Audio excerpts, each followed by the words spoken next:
Namaskar. Welcome to Camp Shiksha. Since you know that your exam JEE Advanced exam is on 3rd of October, coming 3rd of October in fact, अभी आपके पास बहुत कम समय रह गया है, सिर्फ 2 ही week आपके पास है। तो इट मीन्स कि आपको अभी बहुत अच्छे से तैयारी करना होगा, बहुत समझदारी से स्मार्ट वर्क काम करना होगा। हार्ड वर्क तो ऑब्वियसली सब कोई कर रहा है, लेकिन स्मार्ट वर्क भी करना होगा।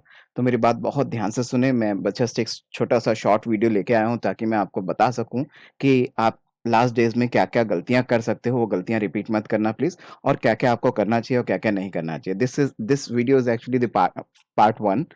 जैसे कि मैंने यहाँ पे लिखा भी है, this is the part 1 of this video. अगर आप को ये वीडियो सही लगे तो आप नीचे कमेंट बॉक्स में मेरे को रिक्वेस्ट करना या फिर मेरे टेलीग्राम चैनल्स पे आप लोग आ जाएँ और टेलीग्राम चैनल में आप मेरे को रिक्वेस्ट करना, तो मैं इसका पार्ट 2 भी बनाऊँगा। और जब तक आपका जेईई एडवांस हो नहीं जाता, तब तक मैं लगातार कुछ थोड़ी-थोड़ी सी शॉर्ट वीडियोज़ बना के आपको टिप्स देता रहूँगा कि आपको क्या करना चाहिए, क्या नहीं करना चाहिए। बाकी कुछ भी एडवाइस आपको चाहिए हो तो आप टेलीग्राम चैनल पे आ जाइए। तो लेट्स स्टार्ट द वीडियो।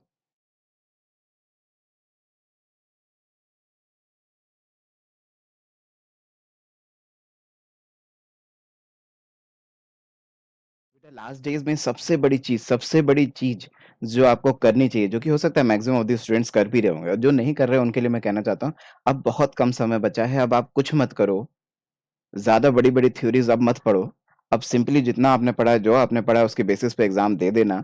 अब क्या करो, अब सिर्फ़ और सिर्फ़ अपनी आप प्रैक्टिस बढ़ाओ और इस चीज़ पे ध्यान दो कि उस 3 घंटे में जब एग्ज़ाम में बैठे होगे, वो जो 3 आवर्स आपके पास हैं और सिंस एडवांस का एग्ज़ाम है तो 3 घंटे का एग्ज़ाम, 3 घंटे का दूसरा एग्ज़ाम, ऐसा करके आपके पास 6 घंटे, उन 6 घंटों का सदुपयोग कैसे करें? कैसे उन 6 घंटे के अंदर फिज़िक्स को, केमिस्ट्री को और मैथ्स को इक्वली टाइम डिवाइड करें? इक्वली ना डिवाइड करें तो मैं ऐसा कहूँ कि जितना आपको लगना चाहिए टाइम उतना ही आप टाइम लगाएँ, अननेसेसरी किसी भी सब्जेक्ट पे ज़्यादा समय या फिर किसी भी सब्जेक्ट के लिए कम समय ना रह जाए आपके पास। तो वो जो टाइम मैनेजमेंट है वो दैट इज़ वेरी इंपॉर्टेंट, वो एग्ज़ाम टेम्परामेंट से डील करना सीखो इन 2 वीक के अंदर, अब जो 2 वीक हमारे पास रह गए हैं। दूसरी चीज़ इसकी नेगेटिव मार्किंग कम से कम हो आपकी, ठीक है ना? इस पे ध्यान दो, सिली मिस्टेक्स बहुत कम हो, ठीक है? ऐसी मिस्टेक्स ना हो कि आप अपना क्वेश्चन ही ढंग से पढ़ना भूल जाओ। कभी-कभी छोटी-छोटी ऐसी मिस्टेक्स आप लोग कर देते हो कि इनकरेक्ट आपसे पूछा गया है, लेकिन आपने ढंग से क्वेश्चन ही नहीं पढ़ा, आपने आपको लगा शायद करेक्ट पूछा, आप करेक्ट वाले ऑप्शंस पे टिक मार के आ गए। पूछा उसने इनकरेक्ट था। कभी-कभी उसने करेक्ट पूछा होता है, आप इनकरेक्ट पे मार्क करके आ जाते हो।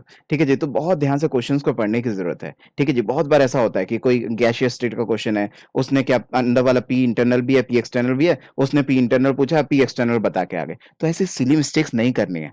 अब आपके पास 2 हफ्ते का समय बचा है, इन सब चीज़ों के ऊपर भी काम करना शुरू कर दो और सबसे बढ़िया तरीका यही है इन सब चीज़ों के ऊपर काम करने का कि आप क्या उठाओ, आप कुछ मॉक टेस्ट उठाओ। मॉक टेस्ट आपको मिल जाएँगे, आप नेट पे कहीं भी देखिए या फिर आप में से कुछ अगर कहीं भी तैयारी कर रहे हो, आपके कोई भी अगर टीचर्स आपके पास हैं, आप ऑनलाइन आपने कहीं से तैयारी कर रहे हो या फिर आप अगर किसी कोचिंग्स में जाते हो, तो वहाँ से भी आपको मॉक टेस्ट मिले होंगे, ठीक है जी? तो मॉक टेस्ट ले लीजिए और नहीं हो तो आप मेरे को रिक्वेस्ट करना, मैं आप लोगों को टेलीग्राम चैनल पे दे दूँगा।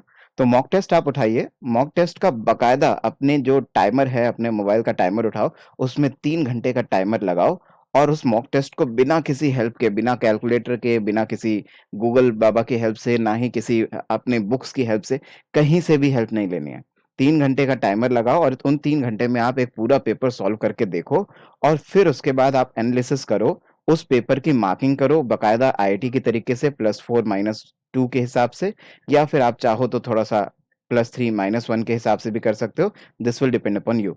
आप जैसी मार्किंग स्कीम रखना चाहो वैसी मार्किंग स्कीम रखो, 3 घंटे का पेपर दो। उन 3 घंटे में आपको अपने आप ही डिवाइड करना है कि फिज़िक्स को कितना टाइम दूँ, मैथ्स को कितना टाइम दूँ और अपना केमिस्ट्री को कितना समय दूँ। ठीक है जी? और ऐसा करने के बाद आप देखो कि आपके कितने नंबर बन रहे हैं, आपके मार्क्स कितने बन रहे हैं। हर बार ये एनालिसिस करने की कोशिश करो और स्ट्रिक्टली बिना किसी की हेल्प से। ठीक है जी? अच्छा दूसरी बात ये कि ये तो हो सकता है दे तो आप में से बहुत लोग रहे होंगे, लेकिन एक बहुत इम्पोर्टेंट बात ये है कि अपनी गलतियों को कभी रिपीट मत होने दो। एक मॉक टेस्ट के बाद जब आप दूसरा मॉक टेस्ट करोगे, तो ऐसा ना हो कि वही सेम मिस्टेक आप सेकंड मॉक टेस्ट में भी कर रहे हो। इसीलिए मैं आपसे कहता हूँ कि क्या करो बाकायदा एक कॉपी उठाओ, कॉपी पेंसिल उठाओ, ठीक है? पेन उठाओ और एक कॉपी पे लिखना शुरू करो कि आपसे जब मॉक टेस्ट 1 आपने दिया, तो उस मॉक टेस्ट 1 में आपके कौन-कौन से क्वेश्चन्स आप नहीं कर पाए। किस-किस टॉपिक के क्वेश्चंस नहीं कर पाए। इनफैक्ट टॉपिक भी छोड़ो, उसके सब टॉपिक्स की बात करो। मतलब एटॉमिक स्ट्रक्चर में भी हो सकता है कि आपने एक पहला मॉक टेस्ट दिया हो, आपको ये पकड़ में आए कि मैंने पहला मॉक टेस्ट दिया, उसमें एटॉमिक स्ट्रक्चर का you can say de Broglie वाले इक्वेशन में से सॉल्व नहीं हुआ। फिर आपने जब सेकंड मॉक टेस्ट दिया, आपने फिर से देखा कि एटॉमिक स्ट्रक्चर डी ब्रॉगली वाला क्वेश्चन अभी भी नहीं हुआ। तीसरा मॉक टेस्ट दिया, तीसरे में भी आपने देखा कि एटॉमिक स्ट्रक्चर डी ब्रॉगली वाला अभी भी नहीं हुआ। ऐसा करके क्या होगा, जब आप पेन डाउन करोगे, बाकायदा लिखोगे कि भाई आपसे क्या चीज नहीं हो पा रही है, ठीक है जी, आप हर बार करने की कोशिश करो। हर बार आपको कुछ ना कुछ एक कॉमन बात पकड़ में आएगी कि भाई मेरे से क्या हो रहा है, मेरे से कोऑर्डिनेशन केमिस्ट्री का बार बार वो जो हाइब्रिडाइजेशन या फिर नंबर ऑफ अनपेयर्ड इलेक्ट्रॉन पूछ रहा है, वो नहीं बता पा रहा मैं। तो आपको हर बार जब आप देखोगे ना, आप पेन डाउन करोगे, तो कुछ चीजें कॉमन निकल के आ जाएंगे हर हर मॉक टेस्ट के बाद।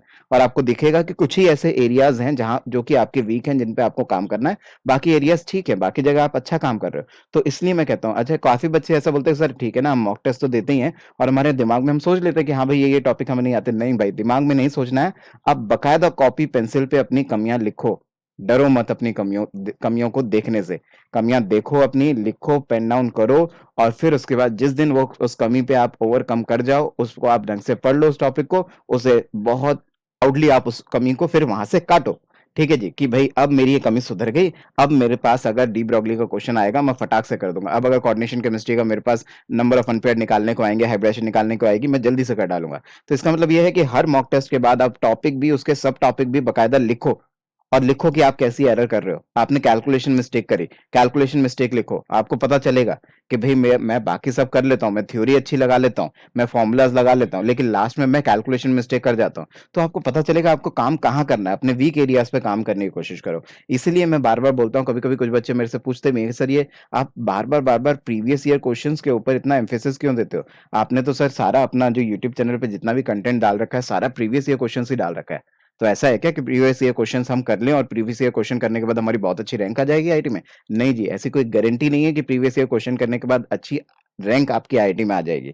सिर्फ इतना है कि प्रीवियस ईयर क्वेश्चन आपको ये समझाता है कि उस 3 घंटे का सदुपयोग कैसे करें। आप प्रीवियस ईयर क्वेश्चंस भी अब उठाओ।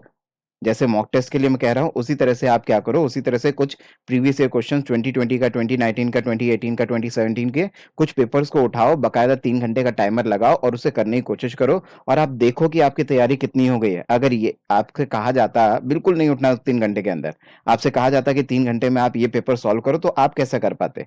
आप कितने पॉजिटिव और कितने नेगेटिव मार्क्स इसमें लेके आते? समझ रहे हो मेरी बात? तो इसका मतलब ये है कि हर बार आपको क्या करना है, प्रीवियस ईयर क्वेश्चंस को उठाओ और प्रीवियस ईयर क्वेश्चंस को करके फायदा यही होता है कि आपको अपने लूप होल्स पता चलेंगे। आपको वो टॉपिक्स के भी सब टॉपिक्स पकड़ में आएंगे कि आपसे क्या क्या नहीं हो पा रहा है। और प्रीवियस ईयर क्वेश्चंस के ये भी फायदे हैं बेटा, कि प्रीवियस ईयर क्वेश्चन से आपको ये भी पकड़ में आता है कि ऐसा नहीं कि पूरा पूरा चैप्टर इंपॉर्टेंट है। उस चैप्टर में कोई टॉपिक का भी सब टॉपिक बहुत इंपॉर्टेंट है। जैसे अगर मैं आपसे बोलूं, तो एक आप मेरी बात लिख के रख लो आज की डेट में, जो 2021 में जो आपका एग्जाम होने वाला है 3 अक्टूबर को, लिख के रख लो कि केमिकल बॉन्डिंग से, मॉलिक्यूलर ऑर्बिटल थ्योरी से एक क्वेश्चन आएगा। एक या दो क्वेश्चन तो पक्के आने हैं, 100%।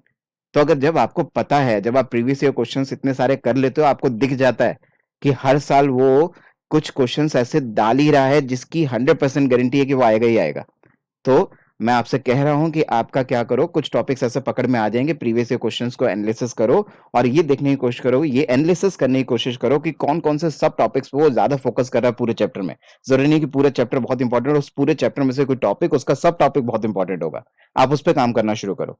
ठीक है जी। ऐसे अगर मैं आपको बताऊं तो नाइट्रोजन के ऑक्साइड्स के ऊपर कुछ ना कुछ क्वेश्चन आना गारंटेड है, आएगा। नाइट्रोजन के ऑक्साइड्स के ऊपर कुछ ना कुछ क्वेश्चन जरूर आएगा। मॉलिक्यूलर ऑर्बिटल थ्योरी के ऊपर कुछ ना कुछ क्वेश्चन जरूर आएगा। ऑर्गेनिक मुझे कुछ ऐसी रिएक्शंस है जो कि रिपीटेडली बार बार पूछता है। जैसे अगर मैं एक दो के नाम लूं, तो जैसे आपको याद होगा, फिनॉल बनाने का एक तरीका होता था, क्यूमीन पेरोक्साइड सिंथेसिस। वो रिपीटेडली बार बार पूछ रहा है। पिछले कुछ 2-3 सालों से आईआईटी का बहुत फेवरेट हो गया है किन रिएक्शन, पिनोकोल पिनोकोलोन, आइडोफॉर्म, एल्डोल तो हर बार है ही है। तो ऐसे कुछ कुछ टॉपिक्स ऐसे पकड़ में आएंगे आपको कि भाई आपको दिख जाएगा कि पूरी इतनी बड़ी ऑर्गेनिक केमिस्ट्री करूं ना करूं, लेकिन ये चीज तो मैं कर ही लूं, ताकि मेरा क्या हो जाए, ताकि मेरा कुछ श्योरिटीज हो जाए कि कम से कम मैं 2 क्वेश्चन, 3 क्वेश्चन, 4 क्वेश्चन तो मेरे पक्के हैं जो मैं करके ही आऊँगा या करके ही आऊँगी। इसका मतलब ये है कि मैं ये कहने की कोशिश कर रहा हूँ, आप कुछ मत करो, सिंपली मॉक टेस्ट उठाओ, 3 घंटे का पेपर दो, अपनी कमियों को पेन डाउन करो, पॉजिटिव नेगेटिव मार्किंग करो और हर बार एनालिसिस करने की कोशिश करो कि आपने कितना मार्क्स अचीव किया। दूसरी चीज़, पहली चीज़ ये, दूसरी चीज़ ये कि टाइम मैनेजमेंट आपने किया कि नहीं किया।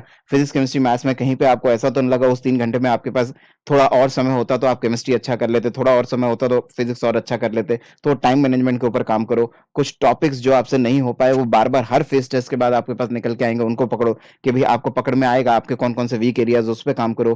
प्रीवियस ईयर क्वेश्चन्स काम करो, उठाओ और उनको एनालिसिस करने की कोशिश करो। कुछ प्रीवियस ईयर क्वेश्चन तो बाकायदा 3 घंटे का टाइमर लगा के आप सॉल्व करो, उसको दो एट द एंड डेज़।